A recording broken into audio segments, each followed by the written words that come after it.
Well, Prime Minister Lee Hsien Loong has made another urgent call for the country to raise productivity. He said it's the only way to sustain better wages as Singapore faces domestic constraints.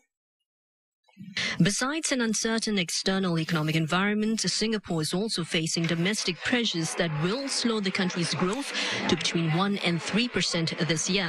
Mr. Lee said Singapore is running up against land and manpower limits.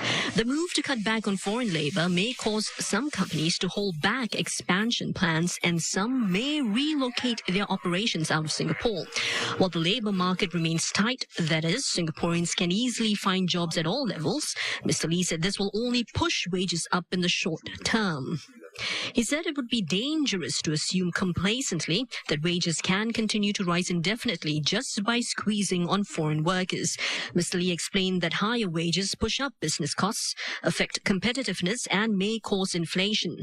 Singapore hopes to turn the tide by raising the country's productivity to 2 to 3% each year over the next decade. Mr. Lee pointed out that this will require the effort of everyone, workers, employers, and the government.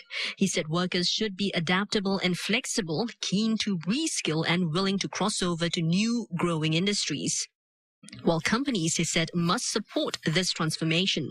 Mr. Lee said employers should look beyond short-term profits, treat employees as partners, and invest in their development.